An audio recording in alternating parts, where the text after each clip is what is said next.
안녕하십니까, 김익택입니다.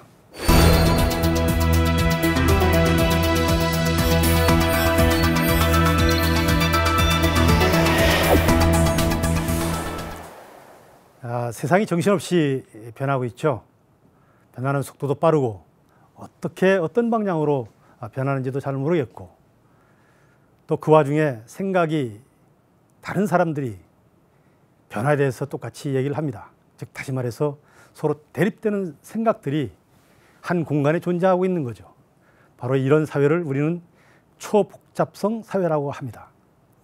바로 이 초복잡성 사회에서 우리가 어떻게 경영을 해야 되는지, 그 다음에 어떤 리더십을 발휘해야 되는지에 대해서 여러분들에게 설명을 드리고자 합니다.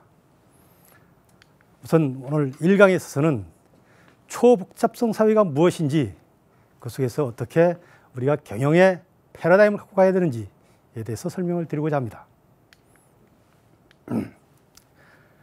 기업은 환경에 적응해야 살아갈 수가 있습니다. 환경과 기업 간의 관계에 있어서 서로 대화하는 매체는 뭐냐면은 제품과 서비스입니다. 그 제품과 서비스가 환경이 요구하는 게 적합할 때 그 기업은 성공하고, 그렇지 않을 때 그 기업은 실패하게 됩니다. 우리가 이제 성공한 기업을 살펴보게 된다면은 두폰과 지멘스를 예로 들 수 있습니다. 두폰의 역사는 210년의 역사를 갖고 있습니다. 사업의 구조를 보면은 1992년도 주력 사업이라고 할 수 있는 화학 섬유 사업과 정유 사업이 60%가 되었습니다. 20년 후에 그 주력 사업이라고 하는 화학과 섬유, 정유 사업을 완전히 폐기하고 새로운 사업으로 완전히 구조 변신하는데 성공을 하게 됩니다. 지멘스는 165년의 역사를 갖고 있습니다만은 2001년도 이후 10년 만에 51%나 되는 정보통신 사업을 완전히 폐기하고 새로운 사업군으로 재편하는 데 성공합니다. 바로 이 듀폰과 지멘스는 모태 산업에 갖고 있는 핵심 역량을 토대로 해서 주기가 긴, 라이프 사이클이 긴 사업과 수익성 중심으로 사업을 재편하는 데 성공했기 때문에 지금까지 탁월한 기업으로 이름을 날릴 수가 있습니다. 여러분들이 잘 알고 있는 애플과 같은 경우를 살펴보도록 하겠습니다. 스티브 잡스가 1997년도 재입성하고 난 다음에 2001년도에 아이팟이라고 하는 제품을 내놓게 됩니다. 그때 아이팟은 천곡이 되는 노래를 자그마한 아이팟에 담아가지고 누구나 들을 수 있게끔 하겠다라고는 캐치프레이즈를 가지고 이제 시장에 내놓습니다. 문제는 가격이 비싸다는 데 있었습니다. 한 개당 400불. 그렇게 성공하지 못했죠.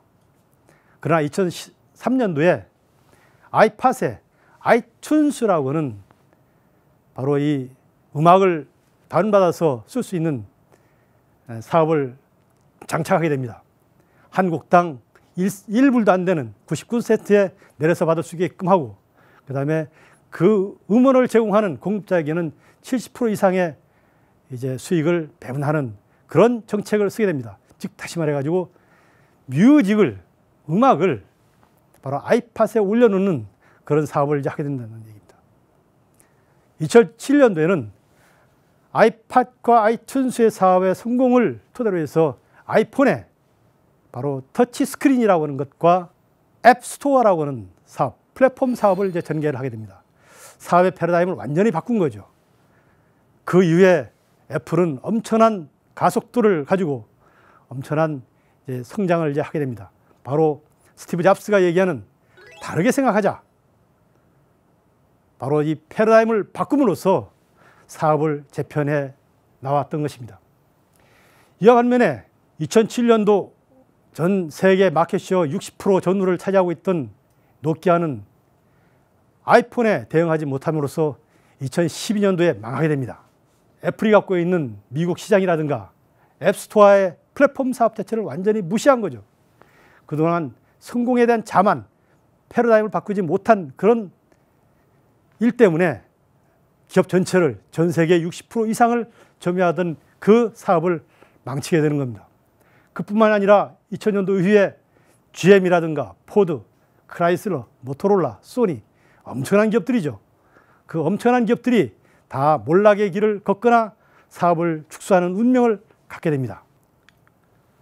바로 이런 현상을 빗대서 이제 맥킨지는 S&P 500에 남아있는 그 기업들을 쭉 분석한 결과 남아있는 기간이 S&P 500에 남아있는 기간이 50년대 전에는 한 50년도의 그 체류 기간을 갖고 있었습니다만은 2015년, 2020년에는 그게 15년, 10년으로 이제 줄어들었다는 얘기입니다. 즉 다시 말해서 S&P 500에 남아있는 그 기간 자체가 엄청나게 짧아진 거죠. 누구나 퇴출될 수 있다라고 하는 얘기입니다. 바로 이 성공하는 기업과 실패하는 기업들, 무엇 때문에 그럴까요? 금융위기라든가 경제위기에 대응하지 못해서 그렇습니까? 우리가 흔히 말해서 규모가 너무 크기 때문에 방만경영해서 그렇습니까? 아니면 그 기업들이 역량이 부족합니까? 그렇지 않습니다. 대단한 시스템과 능력을 갖고 있는 기업들입니다. 자금력도 엄청나게 풍부한 그런 기업들입니다. 바로 시장이 변화에 따라가지를 못했고 패러다임을 읽지를 못했기 때문에 실패한 기업들입니다. 시장이 변화에 맞춰서 패러다임을 바꾸는 기업은 성공하고 그렇지 못한 기업은 실패하게 되는 것입니다. 바로 이 패러다임들이 어떻게 형성되는지 간단히 살펴보도록 하겠습니다. 우리는 90년대 중반, 정확히 말씀드리면 1995년도 1월 1일부로 WTO 체제라고 하는 게 출범하게 됩니다. 그리고 90년대 중반에 인터넷이라고 하는 그 기술이 사회 전면에 등장하게 됩니다. 바로 이 WTO 체제의 출범과 인터넷 기술이 전 세계 초경쟁 상황을 야기를 하게 됩니다. 바로 이 인터넷 기술이 사람의 삶의 공간을, 삶의 시간적 범위를 넓혀놓습니다. 이런 것들이 궁극적으로는 초복잡성 사회를 만들어간 것입니다. WTO 체제는 나라별로 이제 경제를 운영하던 상황을 전 세계를 하나의 경제권으로 이제 묶어놓는 역할을 하게 됩니다. 즉 다시 말해서 관세라든가 무역의 장벽을 완전히 없애고 어느 나라에서 누구나 이제 사업을 할 수 있게끔 길을 열어둔 거죠. 그만큼 세계에 진출할 수 있는 기회의 창이 있는 반면에 전 세계 최고 기업과 경쟁해야 된다라고 하는 부담도 안게 되고 기회가 있는 폭만큼 위기도 동시에 안고 갈 수밖에 없는 그런 상황에 처하게 됩니다. 우리나라도 WTO 체제 이후로 연평균 9% 성장을 하면서 이제는 1조 달러의 수출과 수입의 규모를 갖게 됐습니다. 95년도 전후에 GDP 대비 무역이 차지하는 비율이 대략 50% 정도 됐습니다만은 2008년도 이후에 100%가 넘었습니다. 즉 다시 말해서 우리나라의 GDP를 올리기 위해서는 수출과 수입이라고 하는 걸 통해서만 향상이 가능하다는 얘기입니다. 우리가 10,000달러 얘기를 할 때 국내 자원으로는 부족하고 수출과 수입을 더 활성화시켜야만 30,000달러 더 가능하다는 얘기가 되겠습니다. 우리나라 이제 경제 추세와 세계 경제 성장률을 비교하면 잘 알 수 있습니다. 세계 경제 성장률이 변하는 것과 우리나라 경제 성장률이 변하는 것이 거의 일치합니다. 더더욱 이제 주목해야 될 것은 바로 최근 한 4, 5년 동안 세계 경제가 2, 3%대의 저성장기로 접어들었다는 얘기입니다. 우리나라도 3% 전후의 성장률을 이제 보고 있습니다. 즉 다시 말해서 세계 경제는 또 우리나라 경제는 한마디로 말해서 2, 3%대의 저성장기가 장기간 지속될 가능성이 높다라고 하는 얘기입니다. 또 하나 이제 WTO 체제, 단일 경제 체제가 주목해야 될 것은 뭐냐면은 전 세계가 하나의 네트워크로 묶여져 있고 네트워크로 묶여져 있다라고 하는 얘기는 어느 한 부분에서의 자그마한 파동이 전 세계로 전파될 때는 엄청난 큰 파장을 몰고 온다는 얘기입니다. 우리는 이미 익히 알고 있습니다. 그리스의 사태라든가 그다음에 미국의 금융위기가 자그마한 데서 출발했지만은 전 세계에 미치는 영향은 대단히 이제 크다고 할 수가 있습니다. 따라서 기회가 있는 폭만큼 그만큼 위기도 상시적으로 존재하기 때문에 상시 위기 대응 체제를 구축하는 것이 무엇보다도 중요하다 할 수가 있겠습니다.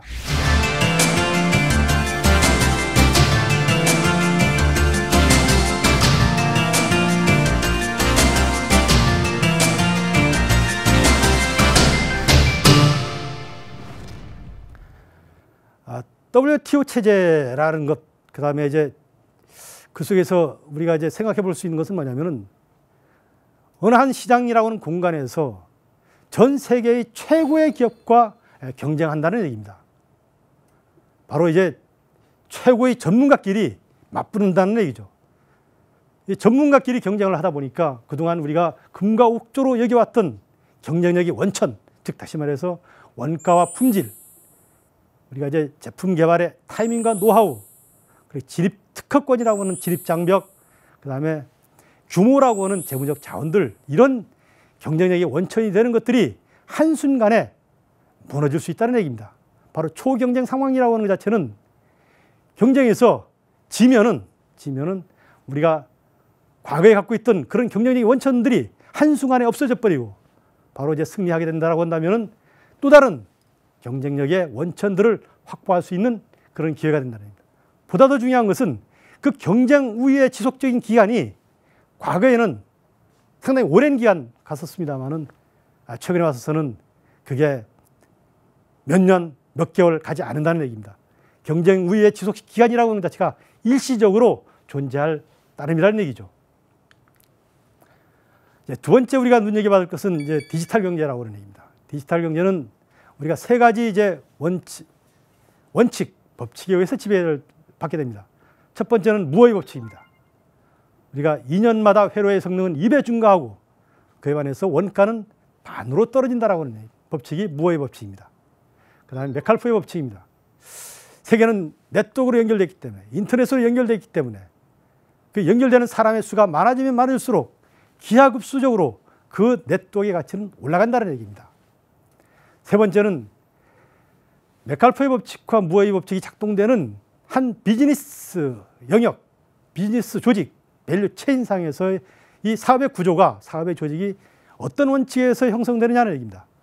바로 거래 비용이라는 얘기입니다. 조직에 대한 원칙, 그 거래 비용에 대한 원칙에 의해 가지고, 세 가지 원칙에 의해 가지고 바로 이제 디지털 경제를 설명할 수 있습니다.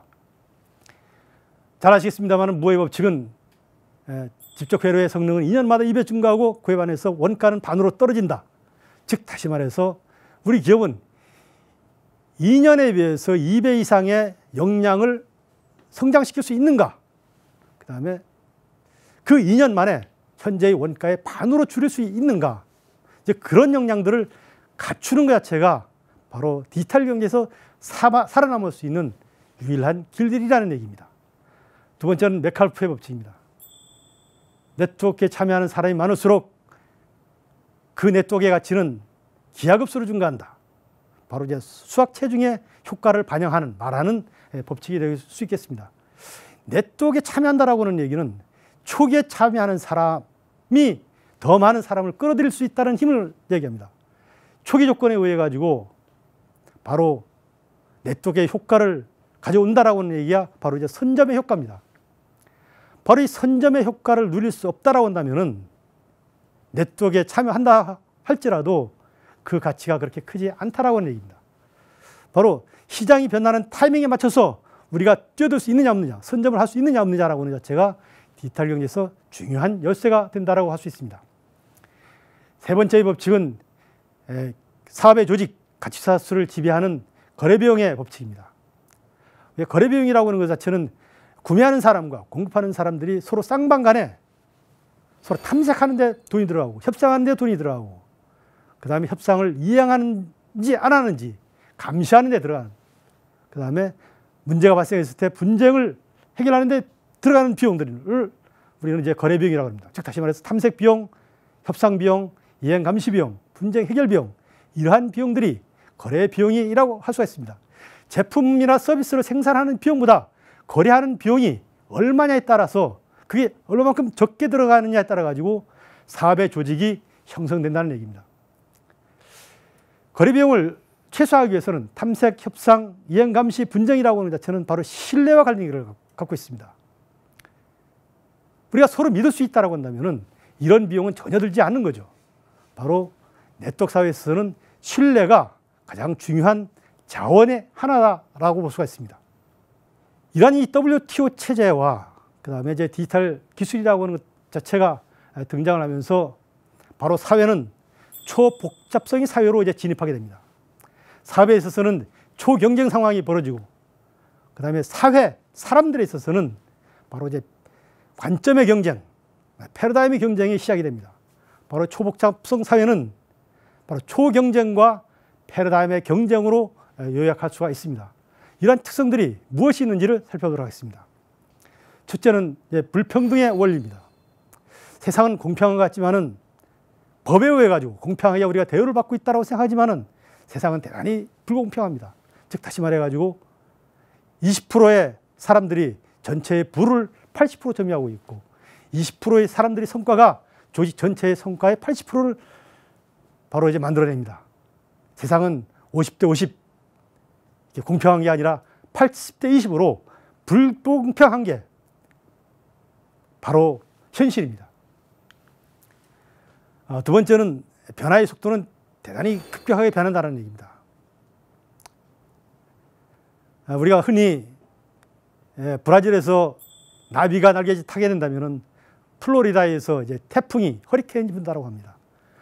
작은 하나의 변화가 서로 상호작용을 하면서 상호 인과 구조를 이루면서 큰 눈덩이를 만들어냅니다. 초기에는 미미할지 모르지만은 어느 한순간 급격하게 변하는 이런 급격하게 변하는 급변성의 사회에 살고 있는 것입니다. 세 번째는 경계가 사라진 사회에 살고 있습니다. 이미 시장의 경계는 나라별 시장이 아니라 하나의 시장이 됐습니다. 산업별 경계도 사라지고 있습니다. 자동차 산업이 기계 산업입니까? 전자 산업입니까? 이제는 기계 산업이라고 단언을 할 수도 없습니다.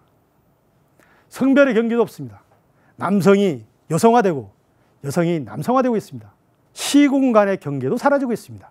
바로 이 경계가 사라지는 시점에 우리가 어떤 전략적 사고를 해야 되느냐는 얘기입니다. 과거에 우리가 전략을 얘기할 때는 선택과 집중을 얘기합니다. 원하는 부분에 포커스를 맞춰서 원하는 경계를 정해놓고 포커스를 맞춰서 선택을 하고 거기에 모든 경영 자원을 집중해야만 경쟁력을 얻을 수 있다고 얘기를 합니다. 그러나 우리가 선택할 수 있는 경계가 사라져 버렸습니다. 우리의 선택과 집중을 고집할 때는 바로 우리가 이제 과거의 인식의 틀 안에 갇히게 됩니다. 치명적 위기는 경계 밖에서 오기 때문에 항상 어디에서 어떤 식으로 사업이 전개될지 환경을 끊임없이 모니터링하지 아니하고서는 세상이 어떻게 변하는지를 알 수가 없게 되는 이유도 여기에 있습니다. 그 다음에 이제 디지털 기술이 사람이 살아가는 데 영향을 미친 것은 바로 이제 사람들이 활동 공간들을 넓혀놨다는 얘기입니다.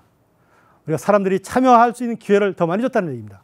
사람과 사람 간에 있어서는 어느 한 사람이 메시지를 주게 되면 그 사람은 나름대로 자기의 인식 틀을 토대로 해서 생각과 행동을 보입니다. 바로 이제 메시지를 준 사람이 그 상대의 생각과 행동에 일치하게 된다고 한다면 패러다임이 만들어집니다. 바로 참여와 소통이 우리가 그런 메커니즘을 만들어갈 때 하나의 서로 간에 동의하는 패러다임이 형성될 수 있다는 얘기입니다. 바로 이 초복잡성 사회에서의 이제 경영 패러다임을 종합적으로 이제 설명을 드린다라고 한다면은 초경쟁이 이야기하는 경계가 무너지고 속도가 빨라지고 주기가 짧아지고 변화의 패턴이 급격하게 변하고 더군다나 변화를 알 수 없게 되는 그 초경쟁의 상황과 그 다음에 세상은 더 많이 연결이 되고 더 디지털 기술에서 똑똑해지고 사람들이 더 많이 참여함으로써 요구의 수준은 더 넓어지는 패러다임의 경쟁 시대가 왔습니다. 바로 이 시점에서 우리가 해야 될 것들은 이러한 변화, 초경쟁과 패러다임 경쟁에 대응해서 우리가 해야 될 것은 지속적으로 새로움을 추구하고 그리고 참여와 소통을 제도화하고 혁신의 속도를 가속화하고 사장뿐만 아니라 모두가 이제 기회를 창출하고 성과를 창출할 수 있는데 동참을 하고 그리고 지속적으로 변화에 대해서 자기 성찰을 해나가는 경영, 바로 그런 경영을 해나갈 때 우리 기업은 성공할 수 있다고 이제 봐집니다. 세상은 복잡하다고 합니다. 너무 빠르다고 합니다. 정신없이 이제 변하고 있고 그 변화 속에는 생각이 다른 사람들이 많이 참여를 하게 됩니다. 바로 이제 패러다임이 다른 사람들이 한 공간에 있는 거죠. 이런 공간을 우리는 초복잡성 사회라고 합니다. 초복잡성 사회에서는 기존에 갖고 있던 패러다임을 완전히 어떻게 보면 버리고 새로운 패러다임으로 바꿔 나가는 것이 바로 이제 기업이 성공할 수 있는 가장 기본적인 요체라고 생각합니다. 감사합니다.